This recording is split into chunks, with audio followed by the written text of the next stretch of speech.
Hey guys, Brox here, doing another guide video. This one is going to be on the Pulverize Druid, or what is, I guess, being known as the Earth Pulverize Druid Grizzly Rage build.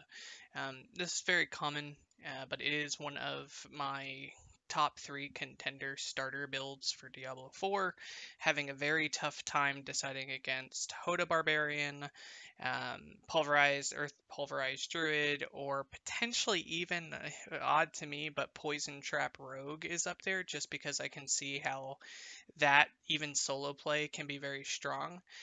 So we're going to take a look at my second of my 3 starter build ideas, and then I'll probably do one more video on my Hoda Barbarian build that I have as the third contender, as we did the Poison Trap Rogue in the last video. I did also take some critiques in the last video, so I'm going to try to keep the napkin math out of this, and also keep the video a little bit shorter if I can, but I do want to deep dive this build and actually go over it in detail. Additionally, just to put this out there, I didn't notate this as much in the last video, but I'm going to notate it here.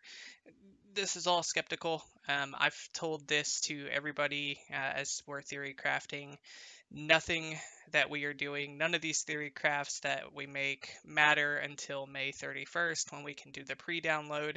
As soon as we get the 1.0 pre-download, and that can be data mined, and we can have the full real Paragon boards, the full real legendary list, the full real codex list, and all the correct data, we can start making real builds. So I would probably keep an eye out for the time period between May 31st and June 1st. That 24-hour window is going to be a content avalanche as everybody refixes builds, adjusts builds. Any new legendaries could drastically change every build that we've even begun talking about.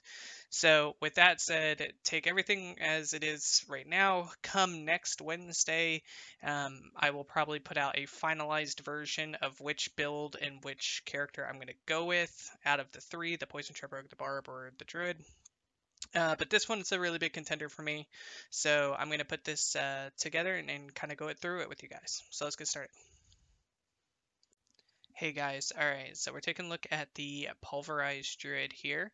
I'm going to run through the aspects that I chose, kind of why I chose them and where they're at, and the skills, and then we're going to jump into the skill tree, and then even do a little bit of the Paragon board. So with this, the first skill we're going to be taking on the Earth Pulverized Druid is Earth and Bulwark. I did a lot of calculations with this, and I'm not going to run through them here with you guys, but just to give you an idea, Earth and Bulwark is an extremely powerful skill. It is a form of damage reduction that we call effective HP, or EHP, which is when we can put extra life on top of our current life. What a lot of people don't realize about shields and how that works is that it's a form of damage reduction. So if we had something like, 70% damage reduction on a 1,000 damage hit, then we take 300 damage most of the time. If we pop Earth and Bulwark and we get an 800 HP shield and we take that same hit, then we only actually take 200 damage because the 800 damage will effectively counter 800 of the 1,000 damage. So we only end up taking 200 damage. We actually come out ahead, right? So you have to sometimes look at these shield skills as forms of effective HP. And I had weighted against Debilitating Roar, Bloody Howl, and Cyclone Armor. And in a lot of the circumstances, especially if you have Aspect of the Mending Stone, Earth and Bulwark comes out very far ahead.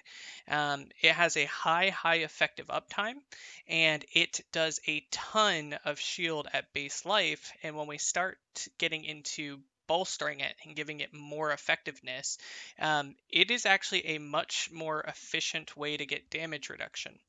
But what you'll also find is that damage reduction on this build is very high regardless. There's going to be damage reduction coming from multiple different places. So Earth and Bulwark is an incredibly strong damage reduction skill in this build.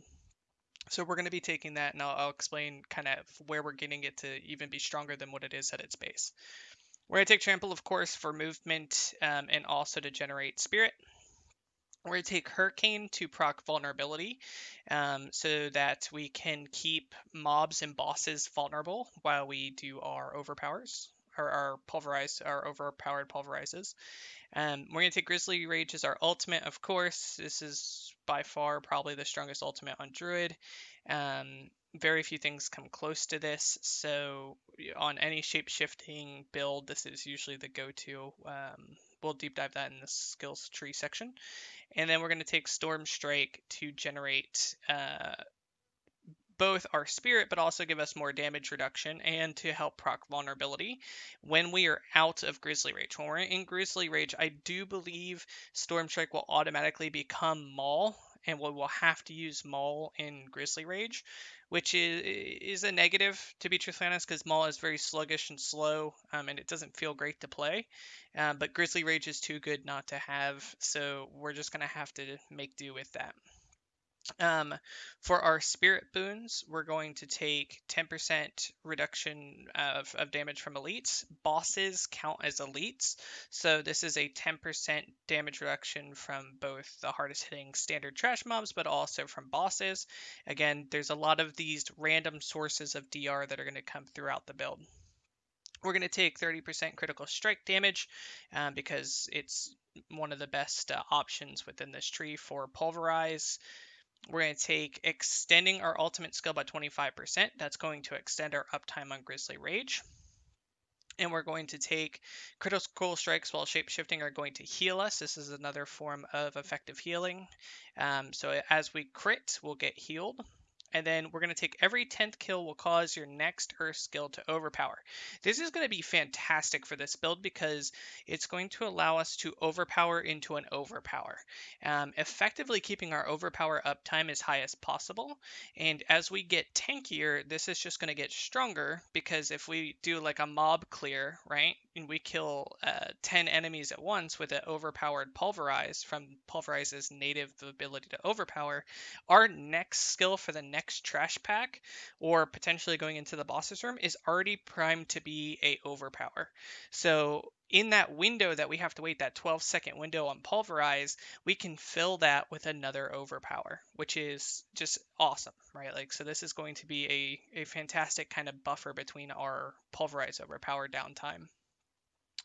All right, for gems, obviously because we just went over, we're going to have multiple overpowers back to back. Overpower damage is going to be prime for this, so we're going to take plus overpower damage. There is a window on this where potentially if you get your crit rate up high enough, you can take emeralds, and you can do crit damage against vulnerable enemies because Hurricane will make everything that we're fighting vulnerable. So there's probably a break point where when you get enough crit, this one will come out ahead in damage over time or damage per second. But for the beginning, when we don't have a lot of crit rate, when we're down, at the 5% to 15% crit rate range, I would take overpowered damage. You're going to be overpowering more often than you potentially will be critting at the earlier levels. So just keep this in mind. If you get up to like 50-60% crit rate somehow, you potentially would want to switch this over to emeralds. It may end up being more beneficial as overpower will have downtime. Rubies, we're going to take rubies, 4% maximum life. This is going to help us in multiple different areas. One, this is going to help our earth and bulwark be more effective, right? Because it's doing it off of our base life. So our higher the base life, the better our barrier is. We're also going to take this for overpower damage because overpower damage factors in your life total and your fortify total. So the more of both you have, the harder your overpowers are going to hit. So we are going to try to get as much life into this build as humanly possible. And then we're going to take all resistance. I made this notation in my other video, but if you haven't seen my other video, this gem slot is dynamic. So when we look at these gems, they have varying resistances based on the color, right? So fire res, poison res, shadow res.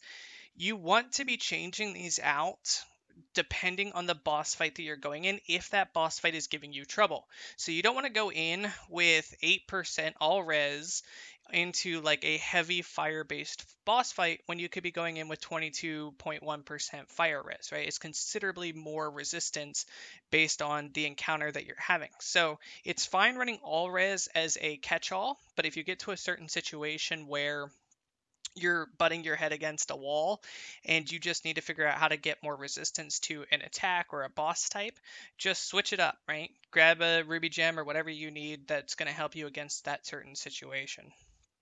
Um, Armor is not a terrible choice either. If you get to a point where you have really, really high flat all DR, and really nothing from an elemental form is damaging you all that much, and you just want to increase that DR threshold, armor has an effective 85% cap. I don't think anybody's going to be reaching that cap, just given what I've seen from the videos that Diablo's put out. And 250 armor isn't a ton, as armor has diminishing returns, but there is value that if elemental damage is not doing much to you and you just want to keep effectively pushing yourself towards that 85% cap, you could take armor as an option as well. All right, so let's talk about the aspects. So we just talked about this one a little bit. Aspect of Mending Stone does a couple things for us that are really important. One, it extends the length of Earth and Bulwark from 3 seconds to 9 seconds. That's massive. It's massive for two reasons. One, its effective damage reduction uptime is much better, right?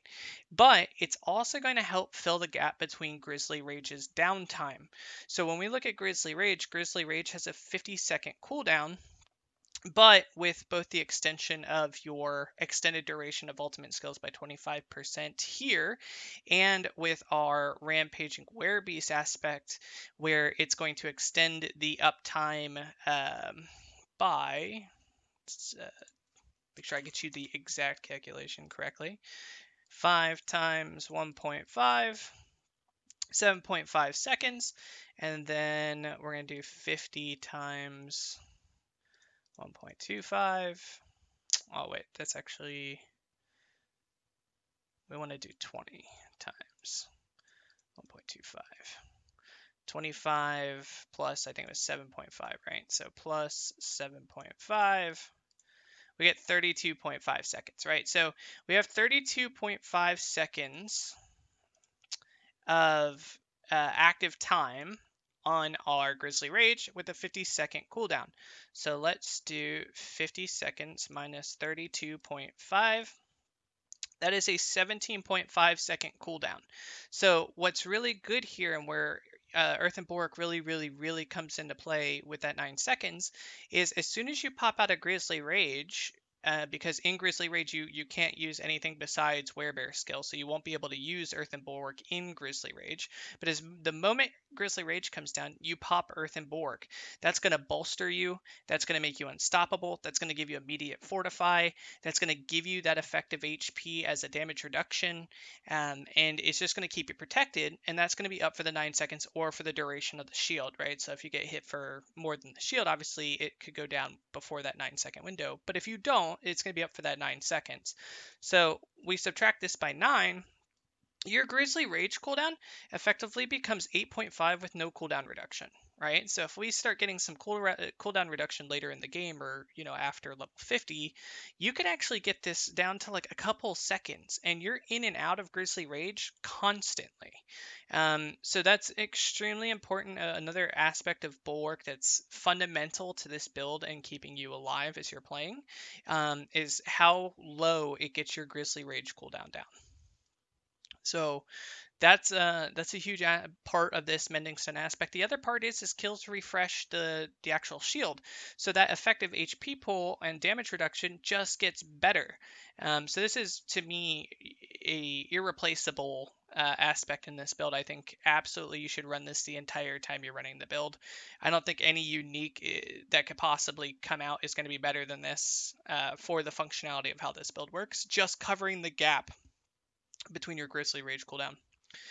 Going off of that, because Earth and Bulwark is going to be giving us Fortify, and that Fortify is protecting us both, but it's also going to allow us to then give Earth skills a +2 rank. So as long as we have Fortify, our Earth skills will have +2 ranks. Well, that effectively makes Earth and Bulwark rank 7.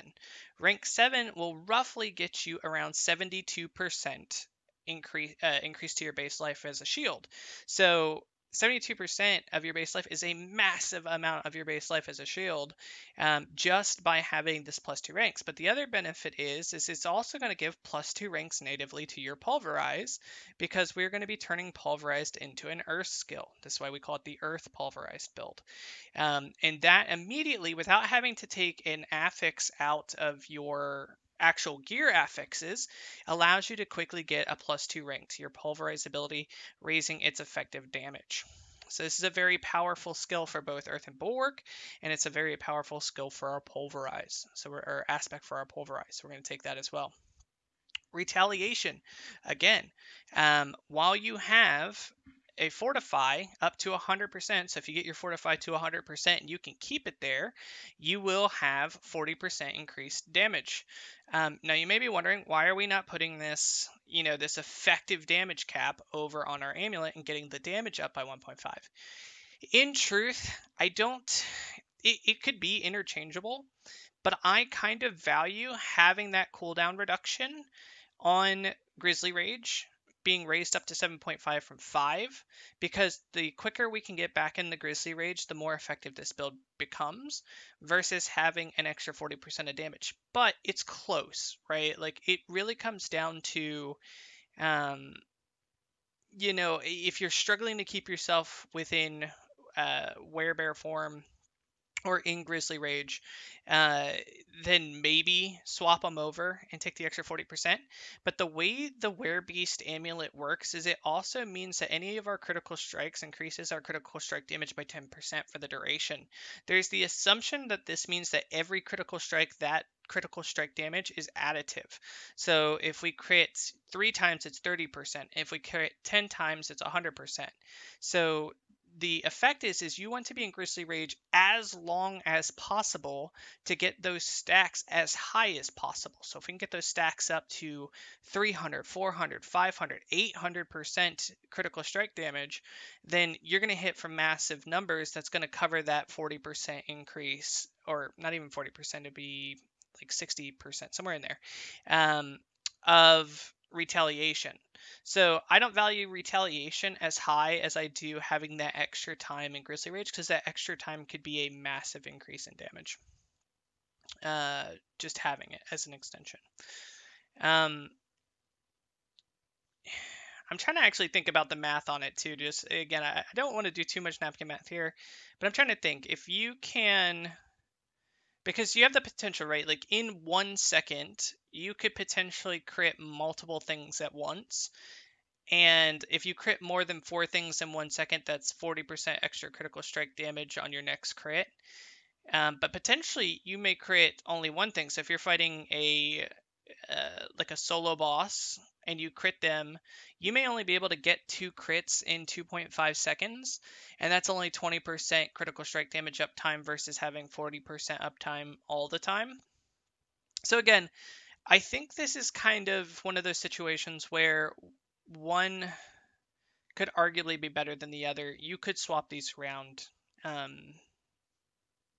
for damage. So it's just something to consider when looking at these two options. All right. Aspect of disobedience. So this is, again, for almost every build in the game, this is a staple because armor is such a valuable base for damage reduction. That we just need it.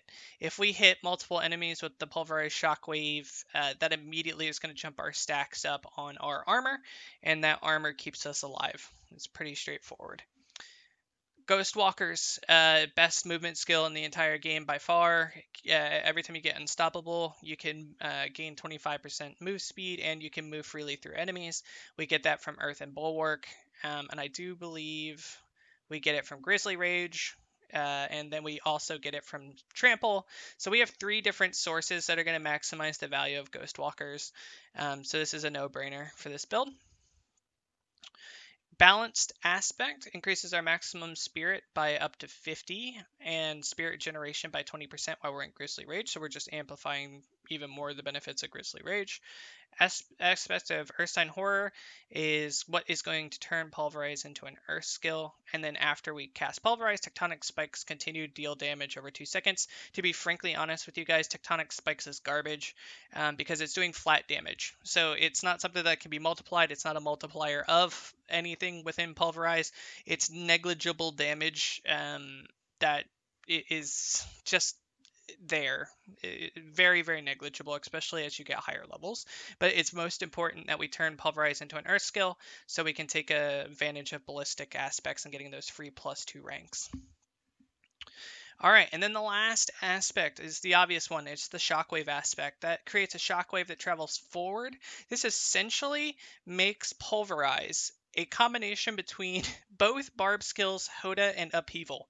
And I wish I was joking, because that's what's making it so difficult to choose between Hoda Barbarian and this build. Is this build actually is functionally the same exact thing as having Hoda and Upheaval at the same time.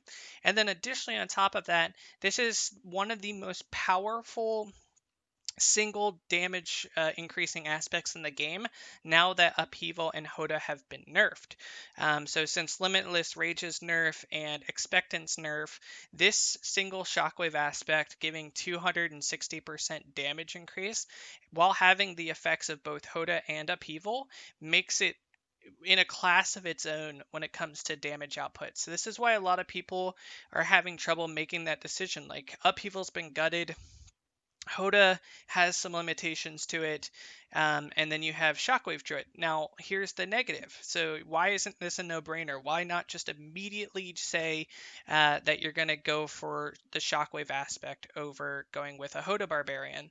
Well, it's pretty straightforward. You can't get this from the Codex. So where you will struggle with this build is Pulverize is very limited up front without having the 260% multiplier from this aspect. It becomes very good, obviously, when you have the 260% multiplier and the ability to do a wider array of AoE. But before then, you're really kind of gimped. It's actually worse than standard Hoda. You're just kind of slamming down in front of you. It takes a long time to clear, and you're not doing a ton of damage. But the real problem about it is you can't get this from anywhere. So you can't get it from a dungeon. It's not codex fed, which means you can't also swap it. So if you get it and you want to get, like, let's say you get an amazing 130% legendary, and you're like, yes, I finally can do my 260% damage, but let's say you're level 35. You can't. You're literally gonna probably pull that aspect off, put it in your inventory, and you're gonna sit on it for 40 levels until you can get to endgame. And you know that the weapon you get isn't going to be something that you're going to immediately replace in 5 levels, because you're not going to be able to find another one of these easily. So not only do you need to find multiple versions of Shockwave Aspect so that you can use it throughout your leveling process, you have to be careful what you put it on. So if you put it on like a level 25 weapon and, 2, 3, 4 levels later, you replace that weapon, you now go from having a functional Pulverize to, going back to the original standard Pulverize. So it's just something that you have to take into consideration of how you're going to use this when you find it, versus Hoda Barbarian, who gets Hoda's aspect, which is nothing to laugh at. It is still a very strong aspect that gives 64% increase modifier to Hoda, but also makes Hoda AoE. They get that in Act 2 before like level 25, and it's a codex power for barbarians, so they can replace it as many times as they want through the leveling process. It's not going to bother them. They're just going to constantly have that AoE and that uptime. So that's the struggle with choosing Earth Pulverized Druid right now. Is the main aspect that makes this build theoretically function at a higher tier is not something you are actively going to find very often, and that's a real struggle to making the decision between, do I just want to go with Hoda Barbarian and not even have to worry about the leveling process or finding the aspect that makes this whole build work because it's going to just be living in my codex and I can just grind? Or do I take the risk that I will find multiple shockwave aspects through the leveling process and I'll be able to functionally use this build, from levels 20 to 100? So in your considerations, that's something you guys have to take into effect when you're considering making these choices. That goes the same for Poison Trap Rogue. Poison Trap Rogue uses a primary aspect called Infiltrator's aspect that we talked a lot about in my last video. That's also not a codex power. So it comes to the same problems. You have to find multiple throughout your leveling process to actually make the build function. So when you guys are thinking about this is what I want to play, if it's for something that you're actually considering taking like the initial start seriously as like a speed run or trying to keep up with some of the best players who are going to be doing it, you have to consider what is available to you as a codex power that is going to make your build function. That's also why you don't see in my build uniques, because uniques are going to be even more rare than something like the shockwave aspect. So things like you're permanently in werebear form is obviously going to be a beneficial unique for this build, but who knows if we're going to find that, but pre-level 100. So it's not something you want to build your build around. You want to plan ahead for things that you can actually acquire. Most of the other aspects of this build are codex aspects. So Ghost Workers we can get in Act 2. I believe Disobedience is in Act 5. Dry Steps I believe is Act 3. Act 2 for Ballistics. So this is really good. We get a lot of power in Act 2 for both our Earthen Bulwark and our Pulverize if we can find one of, or when we get to the Codex for aspect of the Ursine Horror. So this is also a Codex power. So both Ursine Horror and Ballistic aspect are two Codex powers. That gives us a ton of viable damage that we can have all the time.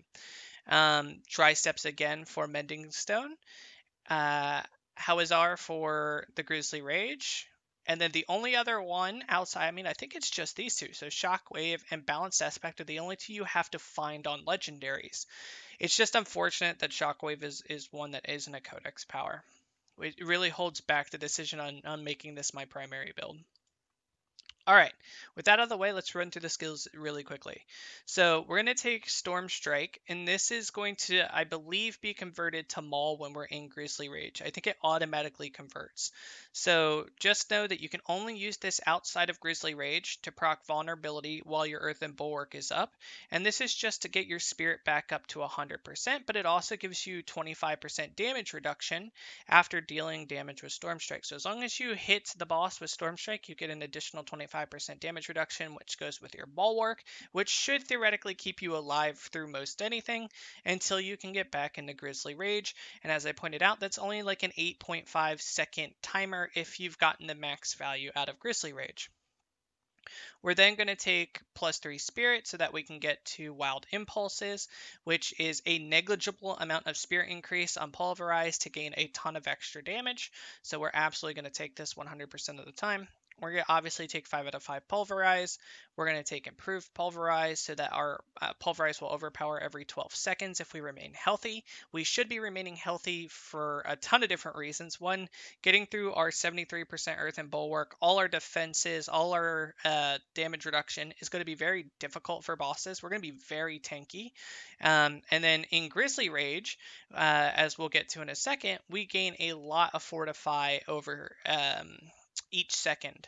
And then on top of that, we have ways that we can actually heal every time we press Pulverize. So keeping ourselves healthy should be fairly simple once the build gets fully rolling.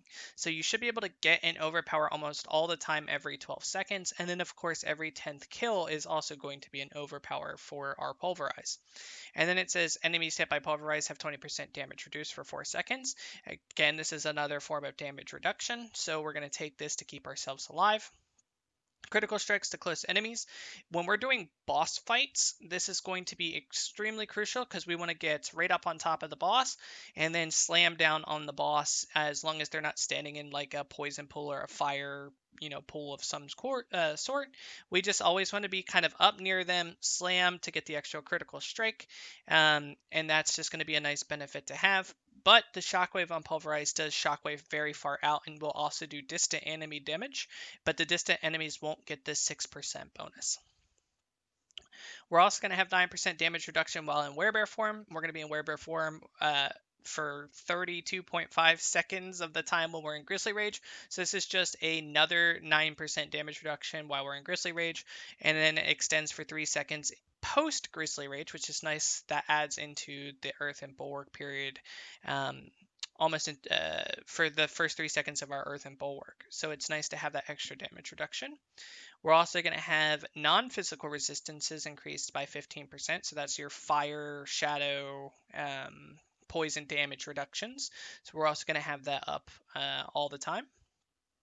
Then we're going to jump down here. We're going to take Hurricane. And Hurricane is going to primarily be our vulnerability proc. So before we hit Grizzly Rage and we go into Grizzly Rage, we're going to pop Hurricane first, then we're going to pop Grizzly Rage. You want to make sure you do that in the right order, because once you're in Grizzly Rage, you will no longer be able to proc Hurricane.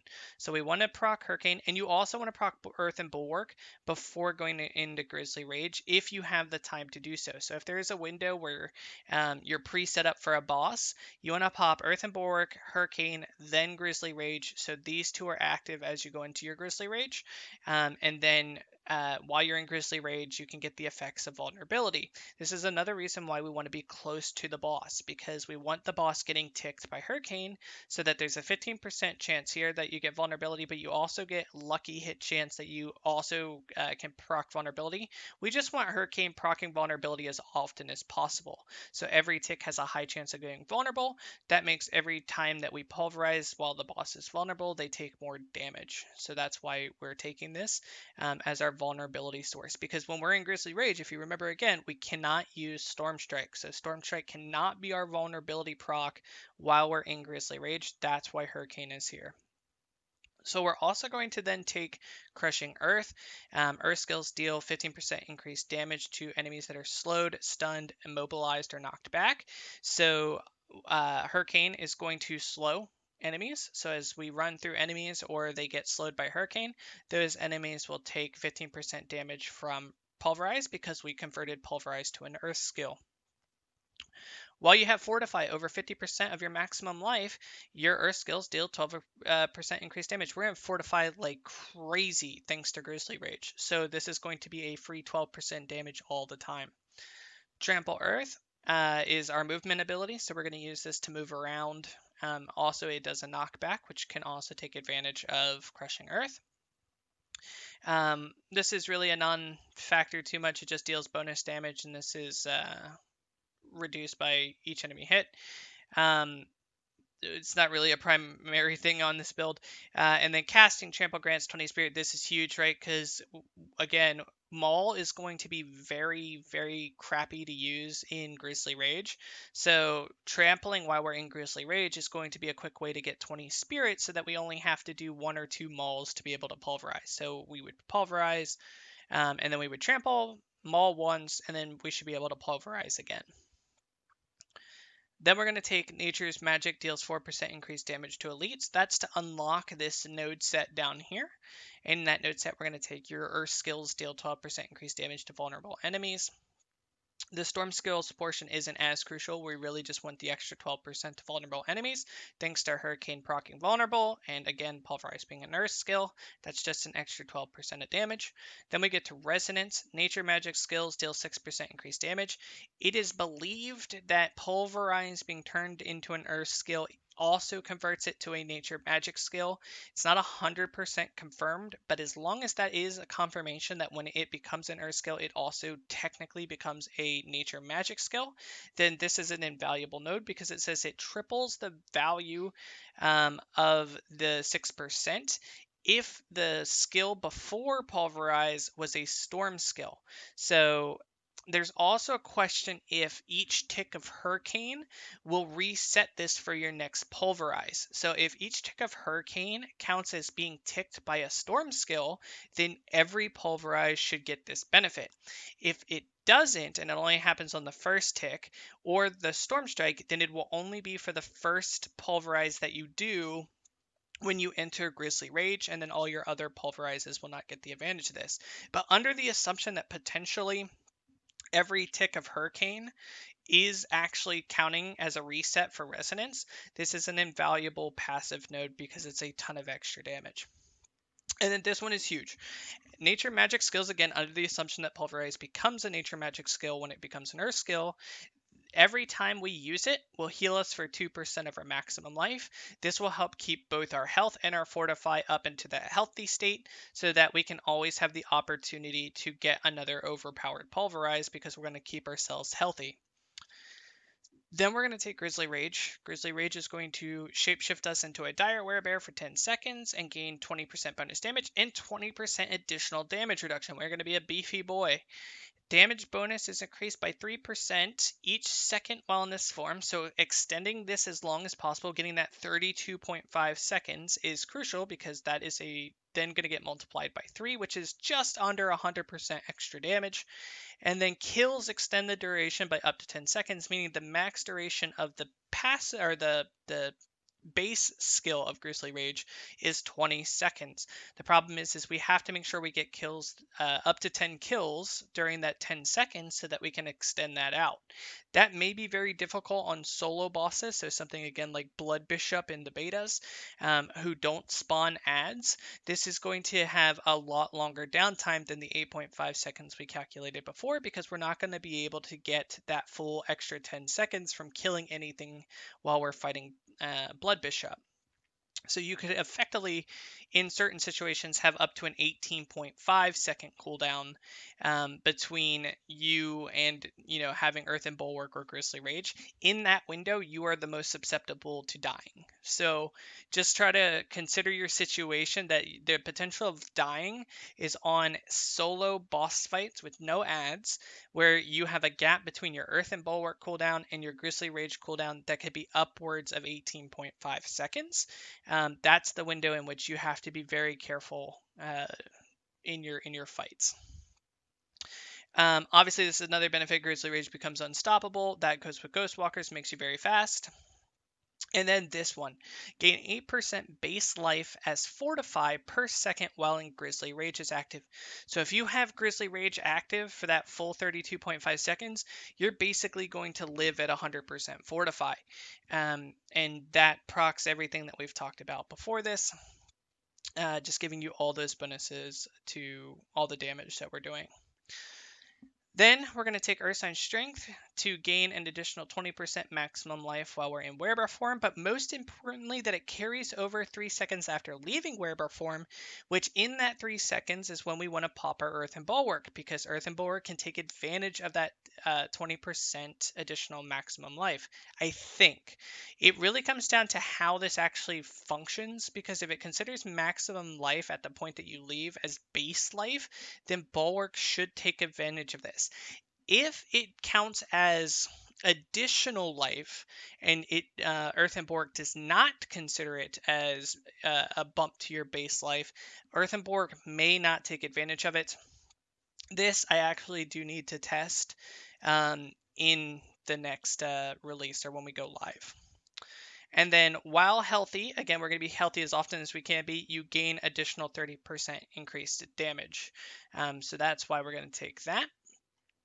And then, of course, if you end up getting the aspect that turns you into a werebear full time, you definitely want to try to fit that in. I'm not entirely sure which of these aspects I would drop in that circumstance. Potentially disobedience, or if I'm getting coverage for ranks from gear. So if, like, let's say my gear has plus 4 to Pulverize or something like that, and I could afford to drop ballistics, I may swap that in for the chest that turns us into a werebear full time. I believe it's Insatiable Fury, right? So Insatiable Fury, werebear form is not your true form, and you gain +2 ranks to all werebear skills. So essentially, we're not losing any rank coverage on it, but the benefit of being in werebear full time is getting that extra 9% damage reduction, and that will be on as our true form. All right. The last thing to just take a quick look at, I'm not going to dive into this super deep, but this is the Paragon board that I came up with. It looks like a little Tetris block. And essentially, we're just running up, and we're going to grab our werebear glyph immediately for a couple different reasons. One, it gives us a ton of damage for being in werebear form, so our Pulverize. And then we get damage reduction while we're in werebear form. So this is both good for damage and DR early on into the game, but also because it stacks with willpower early on, and there is a ton of willpower nodes in this first glyph box. So this will give us a ton of damage early. And then once we have that, we're going to get out of this node and we're going to jump to our first board, which is Survival Instincts. Survival Instincts, we're going to come up and we're going to grab the Legendary node, which says, while in werebear form, you deal 1% increased damage up to 50% for every 1% difference in current life percentage between you and the enemy. Now, my assumption in this is as the enemy gets lower in health, that 50% is going to become static. So if we are healthy at 100% of our life full time, at that 50% mark, it's like the boss becomes injured. Now, in the game, the injured status is from 35% or lower. But this legendary node is effectively saying you will do 50% increased damage for every difference in life. So as long as we're at 100% and the boss is at 50%, we are now doing that additional damage from that point forward, from that 50% to 0. That's how I read this. Feel free if anybody wants to correct me on that, but I think that's how this node is actually meant to work. And in that case, for 50% of the fight, having a damage increase is definitely worth it. I came off to the side here to grab 12.5% increased damage to healthy enemies plus 25% increased damage to healthy enemies, because if this is how this node works, we want to get bosses out of the healthy state as fast as possible and to that 50% state. So this is a lot of extra percent damage while they're at that 80% or higher stage. So if we can get them down to 50% as quick as we can, then this node becomes maximum, it reaches its maximum benefit. We're also going to pick up a bunch of fortified generation nodes and damage reduction while fortified. Again, a lot of tankiness early on. And then we're going to come up and we're going to take Fang and Claw as our glyph in our second node box, and that is going to increase 50% value of the magic nodes. That's the blue nodes in the range of the glyph, but also while we're in werewolf or werebear form, close enemies take 12% increased damage from you. So this is just a nice benefit to do more damage up front, but also because this is going to be one of the few boxes where we're taking most of the magic nodes early on. As you'll see, we'll take a lot of them later on too, but early on, this is one of the places that we're going to grab a lot of the magic nodes to take advantage of this benefit. And that is going to increase, that's going to increase our armor while we're in werebear form. It's going to increase our dexterity, which increases crit rate. We're going to increase our damage, so all these multipliers get increased for our damage while we're in werebear form, and then a little bit of intelligence, and then we get more damage while we're in werebear form, and then more armor while we're in werebear form. So again, nice nodes for becoming tanky and doing more damage. We're going to come out of that glyph, and we're going to grab the 10% increased werebear skill damage and 12% overpower damage, and we're going to grab all the nodes around it so that we get all the extra damage modifiers. And then we're going to jump over to Ancestral Guidance. Ancestral Guidance, we're going to grab Exploit. So now all the damage that we do to vulnerable targets is going to be increased. With Hurricane, that should be up most of the time. And then if we get the additional bonus here, every 20 seconds, damage that we do to enemies will make them vulnerable for 3 seconds, helping with that vulnerability uptime. So we're going to grab Exploit early. We're going to get as much dexterity within this as we can to take advantage of getting that additional bonus, but also increasing the vulnerability damage that we're doing. And then we're going to grab the resistances here. So we're going to grab a couple resistances to go with our non-resistant or non-physical resistances. And then we're going to grab the core skill damage so that Pulverize does even more damage. And then we're going to get out of this node and we're going to make a run across the board. Unfortunately, the reason we're doing this run across the board is to grab this other legendary node. Otherwise, we could have exited much smoother out of the top of the board. But this legendary node I actually found worth going out of the way for. Along that path, we're going to grab basic skill damage and core skill damage. We're going to grab the additional core skill damage and basic skill damage nodes here. We're not going to pick up this 16.5% basic skill damage. We don't need it. We just are grabbing the ones that we can grab here, and then we're moving over. We're going to grab the 8 +8 maximum spirit and spirit on kill. The reason we're grabbing this is to help us feed back into getting pulverizes as quick as we can. So getting, I think it's 4, if I remember correctly, 1, 2, yeah, 3, 4. So 4 spirit per kill. So if you kill 10 enemies in like a big pack, you immediately are going to have another pulverize available. And that next pulverize is immediately going to overpower thanks to our spirit boon that says every 10th kill overpowers. So you could quite literally go from an overpowered pulverize directly into another overpowered pulverize. So I found this to be very, very valuable because that's a great synergy to have if you needed to just do a double nuke really quickly. So then we're going to drop down and we're going to grab this Ancestral Guidance node that says after spending 75 spirit, you deal 30% increased damage for 5 seconds. So if we can somehow get 3, 4, 5 overpowers off back to back, then after the initial 2, you would then be doing 30% increase for all additional pulverizes thereafter. So I just found this to be potentially valuable to have if we can find a way to get, 4 or 5 pulverizes back to back as we get later into the game. May it be from cooldown reduction or spirit generation or so forth. Then we're going to come out of this board into Inner Beast. And then Inner Beast, we're going to run over. We're going to grab the glyph here. And that one we're going to put Dominate in. And that's going to increase our overpower damage. And then it's also going to say when you overpower an enemy, all damage they take is increased by you for 12% for 5 seconds. So obviously we do that initial overpower, and if we can follow it up with another overpowered pulverize, that's going to get a 12% increased damage modifier on that second overpower pulverize. So I find this to be very valuable because we're going to be overpowering quite often. We're also going to grab the 100 armor and the armor nodes here, and then we're going to grab the shape-shifting skill damage. On these to again add to our pulverized damage that we're outputting. And then we're going to drop down here and we're going to pick up the life nodes, the armor nodes for more survivability. But remember, all the life multiplicatives that we get increase both our survivability, our bulwark, and our overpower damage. So they are also, while they look small, they are increases across the board on both damage reduction, survivability, and overpower damage.